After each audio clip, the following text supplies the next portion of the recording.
बताएंगे नई शिक्षा नीति 2020 के बारे में। सरकार की ओर से जारी नई शिक्षा नीति अर्थात शिक्षा नीति में किए गए बदलावों के बारे में। बदलाव जो प्राथमिक स्तर की स्कूली शिक्षा पर क्या क्या प्रभाव डालेंगे, बदलाव जो कौन कौन से लक्ष्य पूरा करने के लिए सक्षम हैं, विभिन्न सवालों विभिन्न जिज्ञासाओं के बारे में, विभिन्न जिज्ञासाओं की पूर्ति के लिए विभिन्न छात्रों को बताने के लिए आज हमारे समक्ष हैं श्री विष्णु कौरव, दिल्ली विश्वविद्यालय के स्नातक के जो छात्र हैं।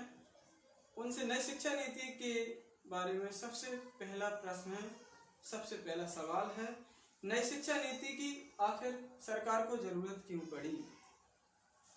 देखिए, सबसे पहले तो मैं आज के इस लाइव सेशन में उन सभी लोगों का आभार व्यक्त करता हूँ जो शिक्षा नीति में हुए बदलाव के कारण भिन्न भिन्न जिज्ञासाओं को लेकर आज के इस एक संवाद आपके साथ कार्यक्रम में जुड़े हुए हैं।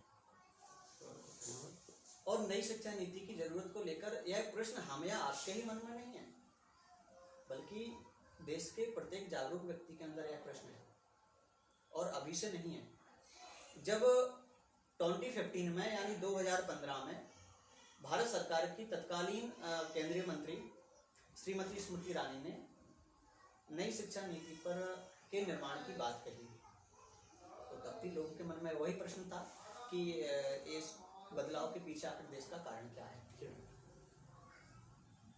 और जब केंद्रीय मंत्रिमंडल ने देश में नई शिक्षा के लिए इसको स्वीकृति दे दी है, अब भी लोगों के मन में वही प्रश्न है कि आखिर शिक्षा नीति की आवश्यकता क्यों है। तो इसके पीछे रविंद्र जी दो कारण हैं। एक कारण शिक्षा का आधुनिकीकरण और दूसरा शिक्षा का चिर प्रतीक्षित स्वदेशीकरण, इसे हम भारतीयकरण भी कह सकते हैं, क्योंकि शिक्षा पद्धति का किसी भी देश के निर्माण में एक बहुत बड़ा योगदान होता है। परंतु स्वतंत्रता के बाद जिस प्रकार की हमको शिक्षा दी जानी चाहिए थी, उस प्रकार की शिक्षा का हमारे देश में नितांत अभाव रहा है। हमारी नई पीढ़ी को भारत के गौरवशाली इतिहास के बारे में बताया ही नहीं गया। और जो व्यक्ति या जो छात्र वर्तमान शिक्षा पद्धति को ही हमारा इतिहास मानते हैं, तो मैं उनको बता दूं कि अपना इतिहास कोई 100-200 सालों से नहीं बनता है। यदि भारत का गौरवशाली इतिहास जानना है, भारत का प्राचीन इतिहास जानना है, तो हमको उस कालखंड में जाना होगा जब भारत परतंत्रता की जंजीरों में जकड़ा हुआ नहीं था, यानी पूर्ण रूप से स्वाधीन था, स्वतंत्र था। लेकिन क्या इतिहास हमको कभी पढ़ाया गया? जी, कभी नहीं पढ़ाया गया। और अंग्रेजों की गुलामी के बाद जो भारत हमको मिला, उस समय की तत्कालीन सरकारों ने उसको उसी स्वरूप में स्वीकार कर लिया, जिसकी वजह से यदि हम भारत का प्राचीन इतिहास देखें तो जो सभी देशों का भारत की शिक्षा पद्धति के लिए आदर का भाव था, जो सम्मान का भाव था, यहाँ तक कि सभी देशों के नागरिक भारत के शिक्षालयों में उच्च शिक्षा ग्रहण करने के लिए आते थे। लेकिन अब भारत के ही नागरिक गुणवत्तापूर्ण शिक्षा प्रदान करने के लिए, शिक्षा प्राप्त करने के लिए आज विदेशों में जा रहे हैं। यदि इसको हम वर्तमान शिक्षा पद्धति का दुष्परिणाम कहें तो क्या कोई गलत नहीं होगा? जी, इसमें कोई अतिशयोक्ति नहीं होगी, क्योंकि हमको जिस प्रकार की शिक्षा दी जाएगी, देश का मानस भी उसी प्रकार का बनता चला जाएगा। और हमें विश्वास है, और आज हमारे समाज को उस प्रकार की शिक्षा की आवश्यकता है जिससे एक असली भारत का निर्माण हो सके। और हमें विश्वास है कि नई शिक्षा नीति से एक नए भारत का निर्माण होगा, एक श्रेष्ठ भारत का निर्माण होगा। इसी क्रम में अगला सवाल है, शिक्षा नीति के इस बदलाव से आखिर क्या क्या लाभ मिलेंगे? देखिए, अच्छा प्रश्न है, लेकिन रविंद्र जी क्या होता है कि हमारे समाज की कुछ अवधारणाएं हैं। व्यक्ति कार्य को करने से पहले उसके परिणाम की चिंता करता है, और कार्य से पहले परिणाम की चिंता कहीं ना कहीं ये हमारे स्वयं के आत्मविश्वास को कमजोर करती है और हमारे निरंतर असफल होते रहने का एक कारण यह भी होता है। परंतु विषय दूसरा है, प्रश्न दूसरा है, इसीलिए मैं आपको जानकारी के लिए बता दूं कि इस नई शिक्षा नीति से देश को बहुत लाभ मिलेगा। क्योंकि यदि हम वर्तमान शिक्षा पद्धति का जो स्तर देखते हैं तो वो अन्य देशों की अपेक्षा या अन्य कोई भी शिक्षा स्तर देखें तो उससे बहुत ही नील है, बहुत ही नीचे है। तो इन्हीं सब नई शिक्षा नीति में इन्हीं सब दृष्टिकोणों पर ध्यान करते हुए उसका लक्ष्य केवल प्रारंभ से ही गुणवत्तापूर्ण शिक्षा प्रदान कराना है, जिससे शिक्षा तक सभी की पहुंच सुनिश्चित हो सके।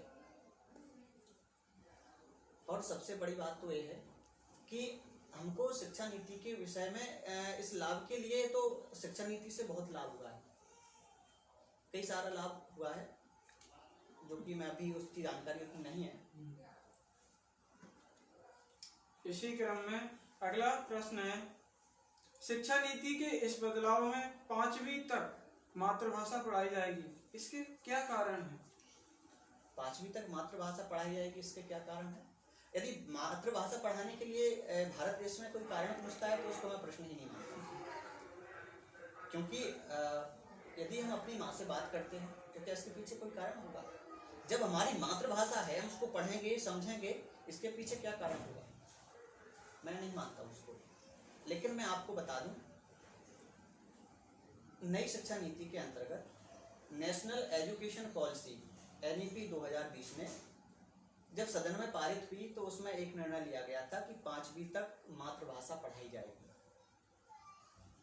जिसमें स्थानीय या क्षेत्रीय भाषा के माध्यम से बच्चे पाठ्यक्रम को समझने में और सीखने में थोड़ी आसानी हो उनको। इसीलिए 5वीं तक मातृभाषा को पढ़ाने का उन्होंने नई शिक्षा नीति ने निर्णय लिया था। क्योंकि हम देखते हैं आजकल बच्चों का रुझान सीधा इंग्लिश भाषा की ओर बढ़ रहा है, लेकिन उन सबका एक कंसेप्ट ही क्लियर नहीं हो पाता कि आखिर उनको जाना किस ओर है। हाँ, हमने कई बार देखा है कि किसी बालक से कहेंगे आप वहाँ से आप 8 पुस्तकें या 8 कॉपी से ले आना, तो वो कहेगा कि 8 क्या है। उसको जब अंग्रेजी में बोलते हैं कि 8, तो उसको कहीं समझ में आता है कि है भी, तो उसका जो रुझान है उसका एक कंसेप्ट, कम से कम कंसेप्ट तो क्लियर हो कि उसको जाना किस ओर है। जब उसको स्कूल में जाता है तो उसको अंग्रेजी पढ़ाई जाती है, जब वो घर पर रहता है तो उसको हिंदी या स्थानीय मातृभाषा पढ़ाई।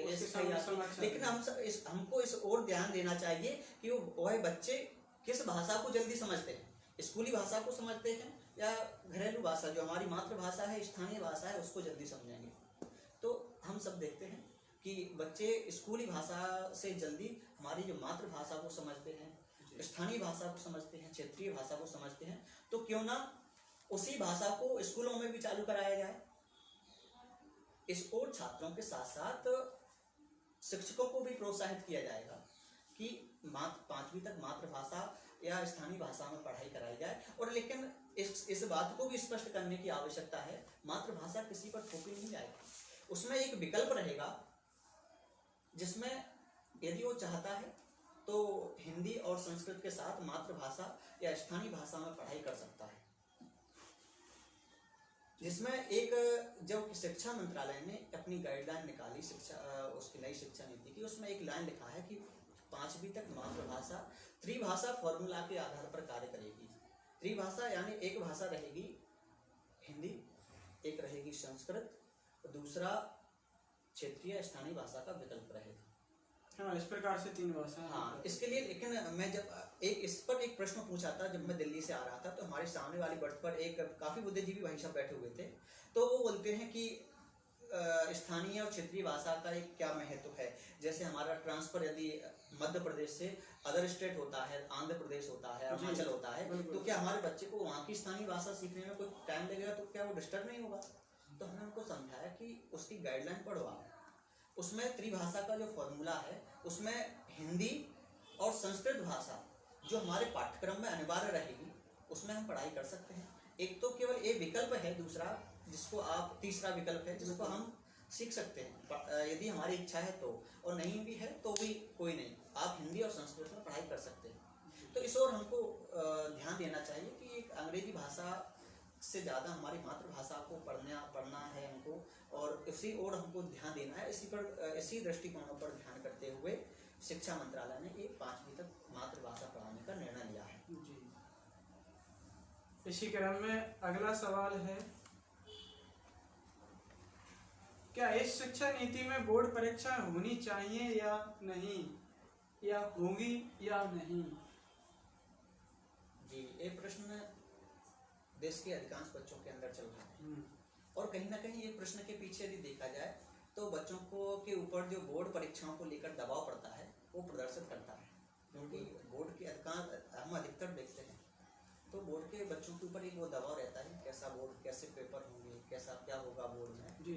और काफ़ी सारे दबाव रहते हैं। तो लेकिन आपको जानकारी के लिए बता दूं कि बोर्ड की परीक्षाओं में कोई परिवर्तन नहीं हुआ। जो वर्तमान में होती आई हैं वैसे ही बोर्ड की परीक्षाएं होंगी, लेकिन जब शिक्षा नीति में परिवर्तन हुआ है तो स्वाभाविक है कि बोर्ड की परीक्षाएं भी अपने बदले हुए स्वरूप में होंगी। बोर्ड की परीक्षाओं क्योंकि एक 10वीं के बच्चे अधिकतर जो 10वीं के बच्चे होते हैं उनके ऊपर बहुत ज़्यादा दबाव होता है। ये हमारा निजी अनुभव है, क्योंकि बोर्ड की परीक्षाओं को लेकर एक तो माता पिता का, परिवार का, सामाजिक प्रतिष्ठा का भी वो एक अपने आप में, रिश्तेदारों का, और एक ऊपर से जो हमारा पाठ्यक्रम होता है उसका दबाव रहता है, जो कहीं ना कहीं हमारी अंत परीक्षा परिणाम पर बहुत गहरा प्रभाव डालता है। तो इन्हीं दबावों को कम करने के लिए शिक्षा मंत्रालय ने बोर्ड की परीक्षाओं को बदले हुए स्वरूप में, यानी एक व्यवहारिक मॉडल को तैयार करते हुए दो भागों में विभाजित किया है। एक तो वस्तुनिष्ठ परीक्षा जी, दूसरी व्याख्यात्मक परीक्षा। केवल शिक्षा नीति का उद्देश्य बच्चों को अपनी भारतीय संस्कृति से जोड़कर रखना है। तो ये दो चरणों में बोर्ड की परीक्षा कराई जाएगी। 10वीं 12वीं की वर्तमान जो प्रासंगिकता है वो भी नई शिक्षा नीति में जैसी की तैसी रहेगी। अभी भी प्रासंगिकता है जिस प्रकार से होती है, लेकिन अब भी वही प्रासंगिकता रहेगी नई शिक्षा नीति में।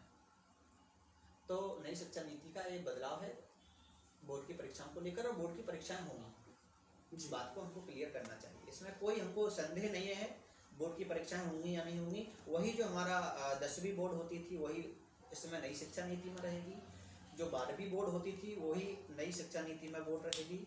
इसके साथ ही जो बोर्ड परीक्षाओं का जो बदलता हुआ स्वरूप है वो हमको आगे पता चलेगा। जी, इस प्रकार बोर्ड परीक्षाओं का बदला हुआ स्वरूप जरूर विद्यार्थियों को देखने को मिलेगा। इसी क्रम में अगला सवाल है, नई शिक्षा नीति हमारे सिलेबस यानी कि पाठ्यक्रम, जिसे हम करिकुलम भी कह सकते हैं, उसमें कब तक लागू हो जाएगी? देखिए, नई शिक्षा नीति अभी को देश में चालू होने में भी काफी समय लगेगा, क्योंकि 36 साल बाद का यह बहुत बड़ा बदलाव है। इसको हम सीधा पाठ्यक्रम में डाल देंगे तो बहुत गलत होगा, क्योंकि जो 36 साल का बदलाव हुआ है वो स्कूली शिक्षा से लेकर उच्च शिक्षा तक हुआ है, जिसमें प्राइमरी से लेकर उच्चतर माध्यमिक तक 100% और उच्च शिक्षा तक 50% प्रवेश दर को हासिल करने की बात कही गई है शिक्षा मंत्रालय के द्वारा। तो इतने बड़े व्यापक परिवर्तन को हम सीधा पाठ्यक्रम में डालेंगे तो ये बच्चों के साथ बहुत ही नाइंसाफी होगी, बहुत ही गलत होगा। इसलिए नेशनल एजुकेशन पॉलिसी के अनुसार नई शिक्षा नीति को 2030 तक देश के पाठ्यक्रम में सम्मिलित करने का शिक्षा मंत्रालय का निर्णय है। और बहुत जल्दी, क्योंकि हमारे जल्दी डाल देने से एक तो दबाव बहुत ज़्यादा रहेगा, और अभी इतना जल्दी हमको वर्तमान शिक्षा पद्धति को सीधा खत्म करते हैं तो या बंद करते हैं और नई शिक्षा नीति आएगी तो उसमें बच्चे बहुत डिस्टर्ब होंगे। इसीलिए 2030 तक इसका समय है, और 2030 तक हमको देश में नई शिक्षा नीति और शिक्षा नीति का जो बदला हुआ स्वरूप है वो सब देखने को मिलेगा। इस प्रकार एक लंबा अरसा जिसका स्पष्ट रूप से सामने है हर एक बात के, एक नई जनरेशन जो उस शिक्षा नीति के साथ अनुकूलन बैठा सके, सबसे पहले उसे तैयार करना है, ना कि नई शिक्षा नीति को वर्तमान पीढ़ी के छात्रों पर थोपना। ठीक है। कुछ जिज्ञासा हैं अलग अलग कस्बे में किए गए सर्वे और अलग अलग आयु समूह के बच्चों से पूछे गए प्रश्न और उनके प्रश्न नई शिक्षा नीति को लेकर। बहुत सारी जिज्ञासाएं आई हैं, कुछ फेसबुक के माध्यम से भी आई हैं। गुवाहाटी से आकांक्षा तिवारी जिन्होंने अपना सवाल पूछा है कि नई शिक्षा नीति में जो 10+2 को हटाकर 5+3+3+4 का जो सिस्टम आया है, जो उसमें बोर्ड क्लास आखिर कौन सी होगी इनमें? हाँ, ये प्रश्न है, थोड़ा डिफिकल्ट है, लेकिन क्या है, जो अभी वर्तमान शिक्षा पद्धति में 10+2 चल रहा था, उसको बदलते हुए नई शिक्षा नीति के अनुसार नेशनल एजुकेशन पॉलिसी की जो स्वीकृति मिली है सदन में, उसकी गाइडलाइन को हमको पढ़ना चाहिए पहले तो सभी छात्रों को। हम यदि सोशल मीडिया का प्रयोग करते हैं तो हमको स्वाभाविक है कई अन्य चीज़ों की बजाय जो देश में चल रहा है विभिन्न गतिविधियों को उस पर ज़्यादा देखना चाहिए। तो एक मैं मानता हूँ कि जितने भी छात्र हैं, जो भी सवाल कर रहे हैं, उन सबको पहले एक शिक्षा मंत्रालय की गाइडलाइन को पढ़ना चाहिए, क्योंकि जो 10+2 था उसको हटाकर 5+3+3+4 को जो किया है, उसमें छात्रों को एक आयु के आधार पर शिक्षा दी जाने का निर्णय लिया गया है शिक्षा मंत्रालय के द्वारा। उसमें क्या था कि जो 5 है, उसमें 3 वर्ष से लेकर 8 वर्ष के बच्चे आएंगे, +3 में 8 वर्ष से 11 वर्ष के बच्चे आएंगे, +3 में 11 वर्ष से 14 वर्ष के बच्चे आएंगे, +4 में 14 वर्ष से 18 वर्ष के बच्चे आएंगे। यानी हमारी जो स्कूली शिक्षा होगी वो 12 वर्ष की होगी। अब इसमें जो 5 का सिस्टम आया है, उसमें या तो 3 साली प्री स्कूलिंग शिक्षा होगी, जिसको हम बोलते हैं नर्सरी, यूकेजी, एलकेजी या केजी, अपर केजी, या फिर 3 साल की आंगनबाड़ी की शिक्षा होगी। फिर इसी 5 में जो शेष 2 बचा है, उसमें फर्स्ट क्लास, सेकंड क्लास, यानी 3 साल स्कूलिंग शिक्षा या आंगनबाड़ी शिक्षा रहेगी, और इसके बाद फर्स्ट क्लास, सेकंड क्लास। दूसरा 3 में आएगा 3 से लेकर 5वीं तक की क्लास, यानी 3 से 5th तक। +3 में आएगा 6 से 8वीं तक, 6 से 8 तक।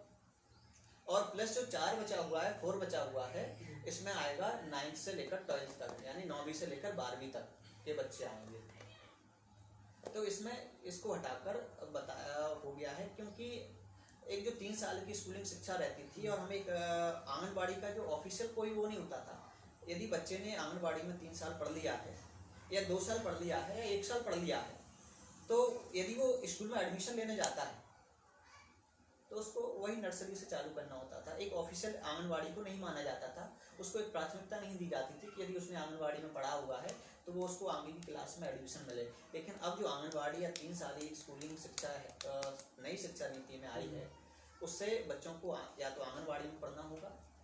कई बच्चे तो जो लास्ट का जो 4 बचा है, उसको मानते हैं कि ग्रेजुएशन 4 वर्ष का हो गया है, लेकिन वो ग्रेजुएशन का नहीं है। अभी होता था 5+3+3 होता था, उसी में हम 10+2 को मानते थे। 5 यानी प्राइमरी हो गया, +3 हो गया मिडिल, और +3 हो जाता था हायर सेकेंडरी, हाई स्कूल हो जाता था। लेकिन हाँ, अब वो दूसरा +2 होता था, वो +2, हाँ 10+2 हो जाता था, फिर हायर सेकेंडरी स्कूल हो जाता था।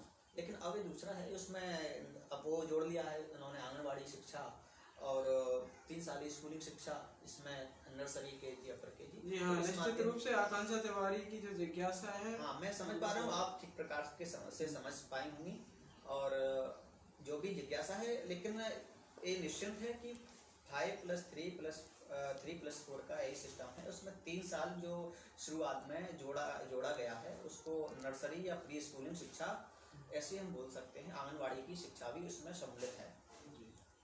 5334 का जो सिस्टम है वो कतई रूप से उच्च शिक्षा को लेकर नहीं है। इसमें उच्च शिक्षा को सम्मिलित किया ही नहीं गया है। ये केवल उच्च स्कूली शिक्षा के लिए बनाया गया है ये सिस्टम। आगे जो उच्च शिक्षा में परिवर्तन हुए हैं उसको हम विस्तार से जानें। जी जी। इसी क्रम में अटेर से अनुराग त्यागी का सवाल है, जो बच्चे अभी नर्सरी क्लास में हैं उनको नई शिक्षा नीति से जुड़ना क्या मुश्किल नहीं होगा? उनको नई शिक्षा नीति से जुड़ने में कोई परेशानी नहीं होगी, क्योंकि यदि हम नई शिक्षा नीति की बात करते हैं या नर्सरी के बच्चों की बात करते हैं, तो मैं पहले ही बता चुका हूँ कि आज या कल या 1-2 साल के अंदर तो ये नई शिक्षा नीति चालू होने वाली नहीं है।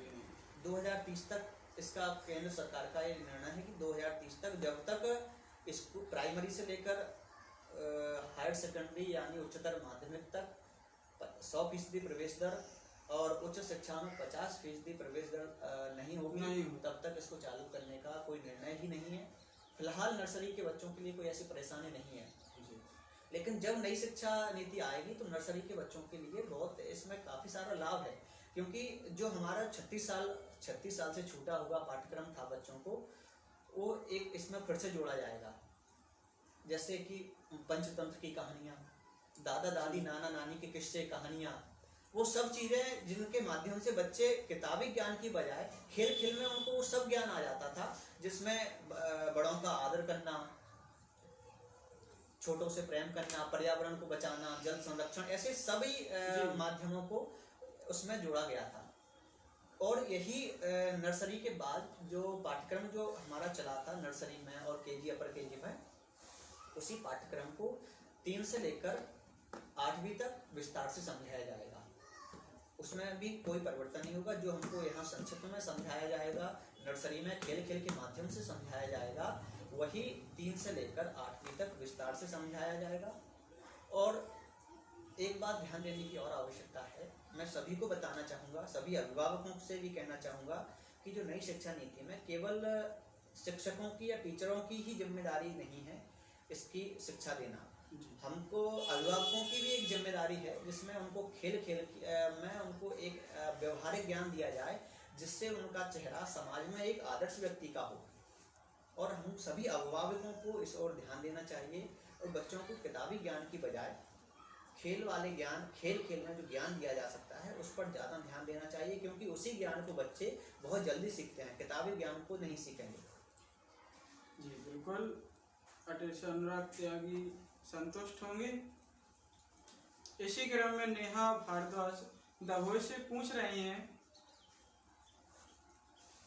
जिन बच्चों ने अभी स्नातक या कॉलेज स्तर का, विश्वविद्यालय स्तर का, महाविद्यालय स्तर की जो परीक्षाएं दी हैं, क्या उनका स्नातक 4 वर्ष का होगा?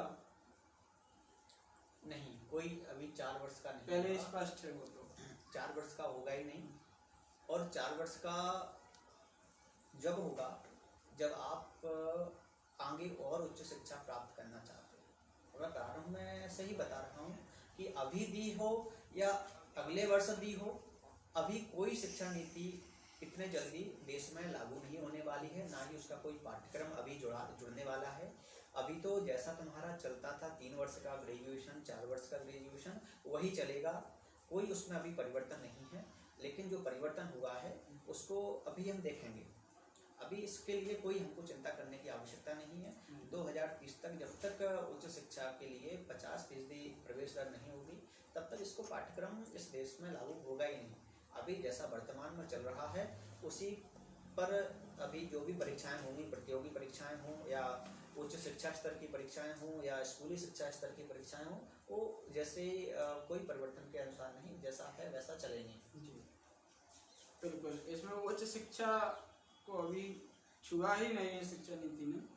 नहीं, उच्च शिक्षा को छुआ है, उसमें भी परिवर्तन हुए हैं। लेकिन जो नेहा ने प्रश्न पूछा है रमन जी कि उच्च शिक्षा जिन बच्चों ने अभी ग्रेजुएशन किया है या जो बच्चे आगे ग्रेजुएशन करने वाले हैं, क्या उनका स्नातक का वर्ष जो होगा वो 4 वर्ष का होगा या 3 वर्ष का होगा? केवल ये मैंने इसका उस प्रश्न का जवाब है। ऐसा नहीं है कि शिक्षा नीति में उच्च शिक्षा पर कोई बदलाव नहीं हुआ हो। मैं पहले ही प्रारंभ से बोल रहा हूँ कि स्कूली शिक्षा से लेकर उच्च शिक्षा तक इसमें परिवर्तन किया गया है। लेकिन जो प्रश्न है उनका वो मैंने बताया है कि ठीक। अभी ऐसा उसमें कोई नहीं है, अभी जैसा चल रहा है वैसा चलेगा 2030 तक।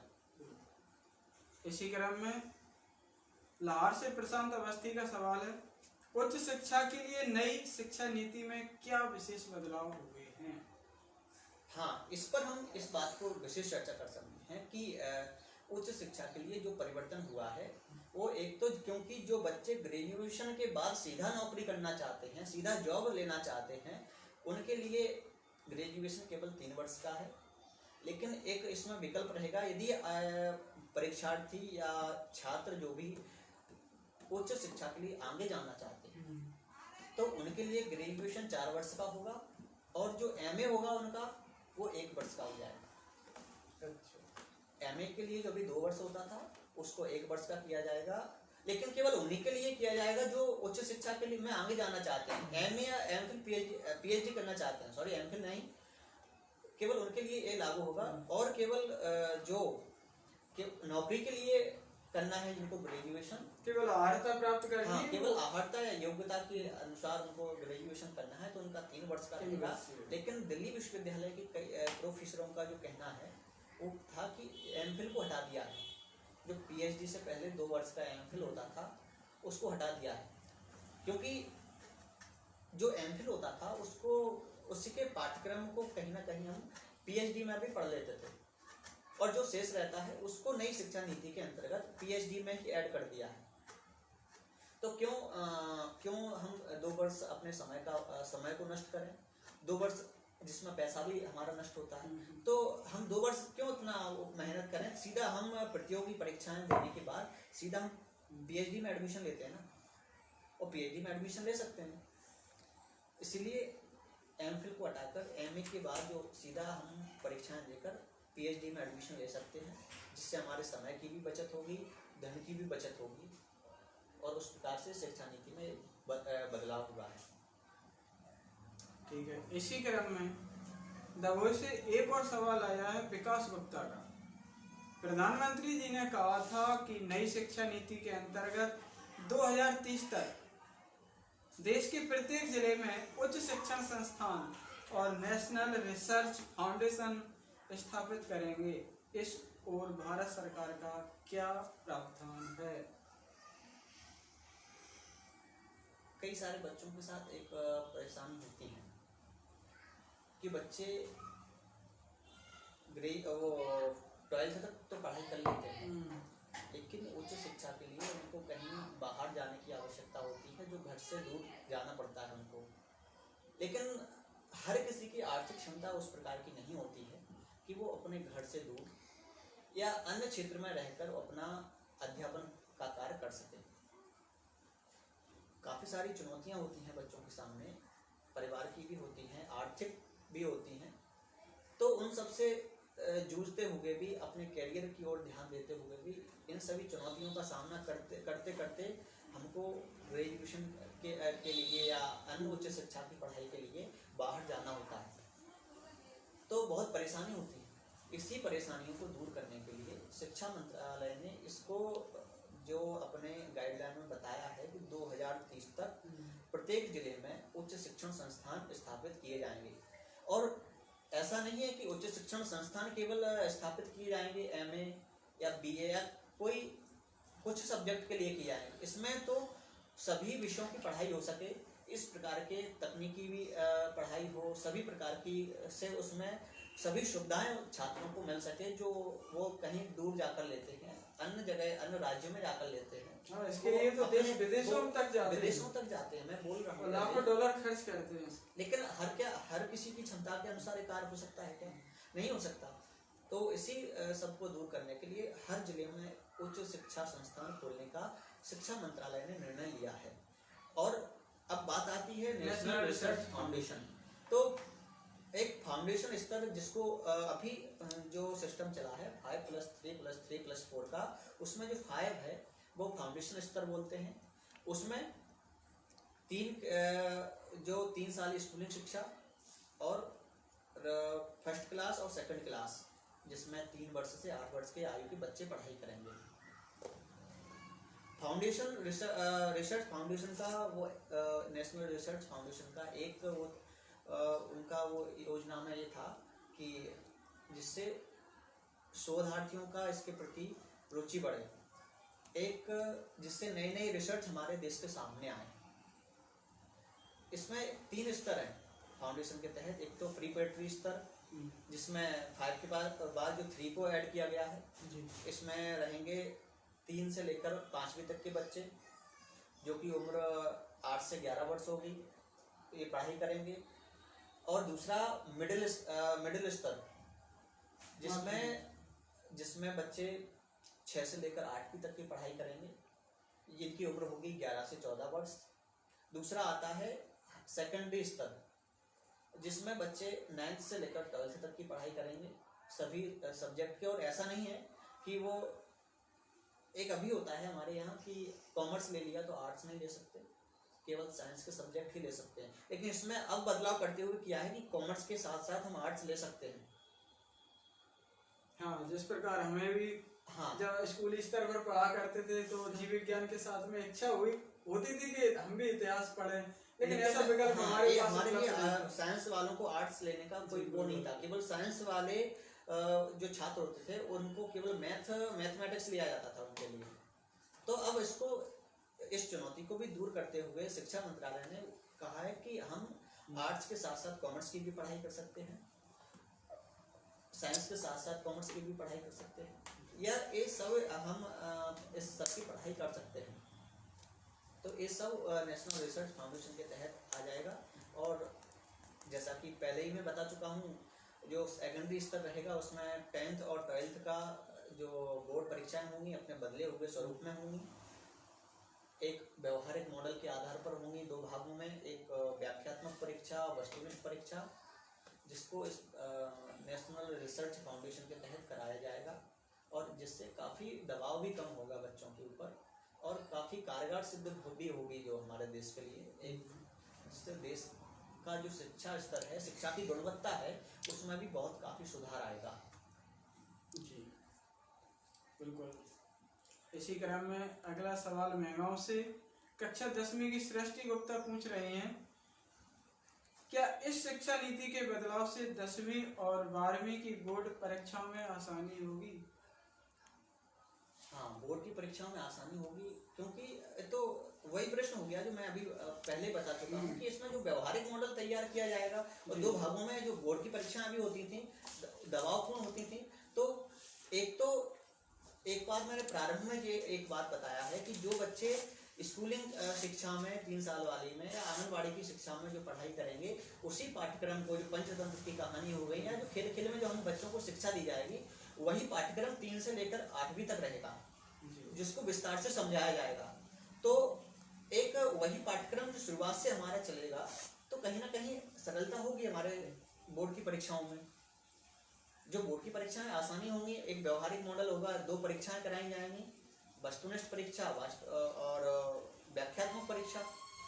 जो काफ़ी सारा दबाव कम होगा तो लगेगा, क्योंकि जो कार्य हमसे नहीं हो पाता है या जिसके ऊपर हमारा दबाव रहता है, उस कार्य को हम कठिन या आसानी बोलते हैं। इससे बहुत आसानी होगी इस कार्य को करने। इससे जो शिक्षा नीति का ये बदलाव हुआ है बोर्ड की परीक्षाओं में, काफ़ी लाभ मिलेगा इससे।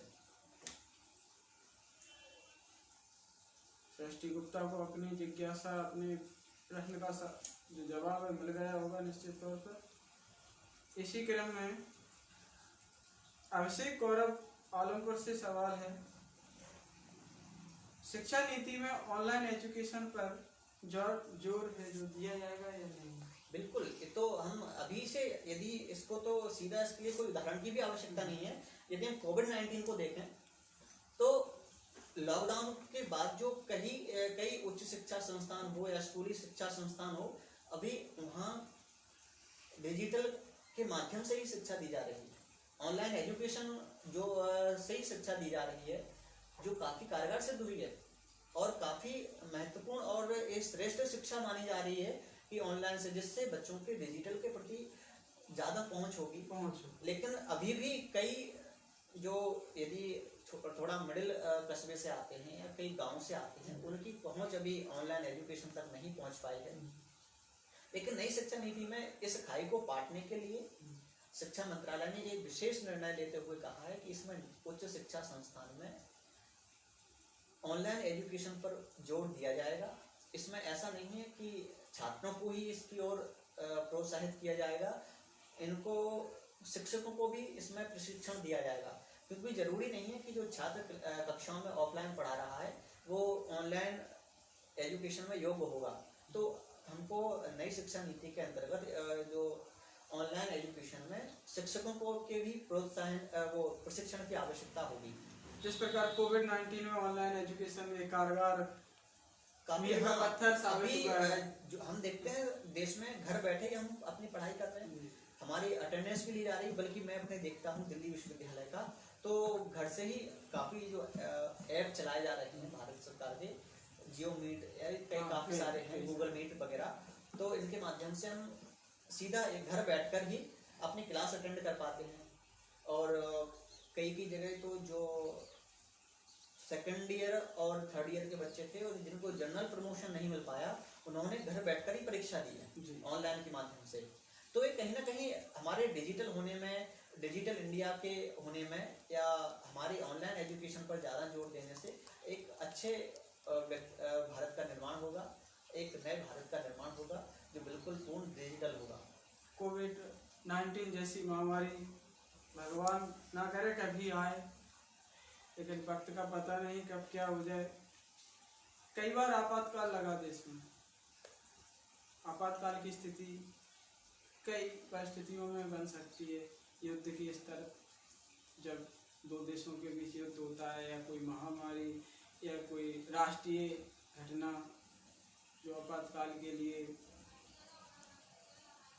प्रेरित करती है, या आपातकाल उसके लिए आवश्यक होता है, ऐसी स्थिति में ऑनलाइन एजुकेशन कारगर। बिल्कुल बिल्कुल। और अभी देख रहे हैं हम तो देश में इसका तो प्रत्यक्ष उदाहरण हम देख सकते हैं ना, सभी देख सकते हैं इसका। अगले इसी क्रम में एक और सवाल है दमोही से। साक्षी गौरव पूछ रही हैं, इस शिक्षा नीति में पाठ्यक्रम को बढ़ा देने से कमजोर छात्रों के शिक्षण में अधिक परेशानी नहीं होगी क्या?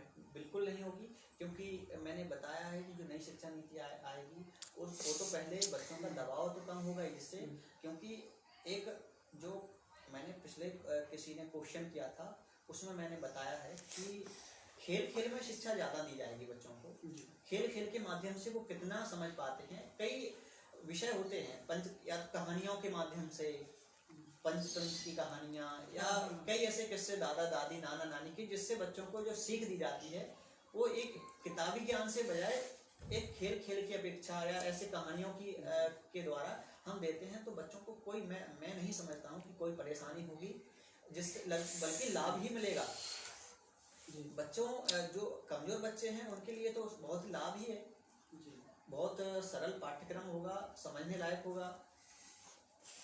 एक बहुत अच्छी शिक्षा का जो हमारे देश में चालू हुआ है, सदन में पारित हुआ है, इसका हम सभी को सम्मान करना चाहिए, इस पर हमको गर्व महसूस करना चाहिए, क्योंकि हम जिस भारत के इतिहास से वर्तमान में वंचित रहे हैं, अब हमारा आशा है कि हमारी नई आने वाली पीढ़ी भारत के गौरवशाली इतिहास को जाने, भारत को पहचाने, क्योंकि हमको 100-200 साल वाला जो इतिहास पढ़ाया जाता है वो ही हमारा इतिहास नहीं है।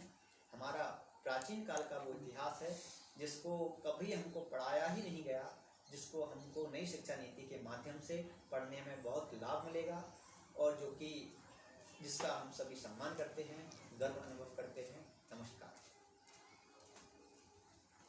जी।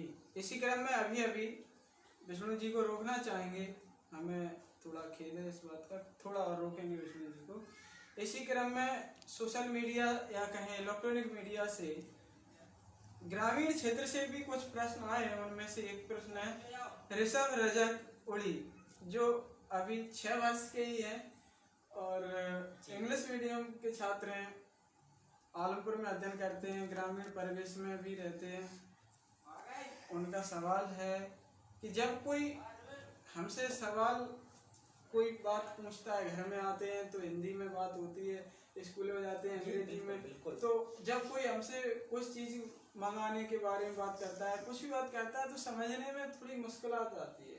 मुश्किल का सामना करना पड़ता है। हाँ, अभी जो छठवीं के हैं, अच्छा मैं ऋषभ को बताना चाहूँगा, जो मैंने बताया है कि हम बच्चे का जो अभी कंसेप्ट क्लियर नहीं हो पाता है कि उसको किस क्षेत्र में जाना है। जैसा कि इन्होंने प्रश्न पूछा है कि हमको मुश्किल होता है घर पर बात करने में, तो यही मुश्किल को दूर करने के लिए 5वीं तक जो मातृभाषा को पढ़ाने का निर्णय लिया है। और इसको ऐसा नहीं है कि 5वीं तक, अभी जो भी अगली गाइडलाइन आएगी केंद्र सरकार की, उसमें इसको आगे बढ़ाकर 8वीं तक भी किया जा सकता है जी।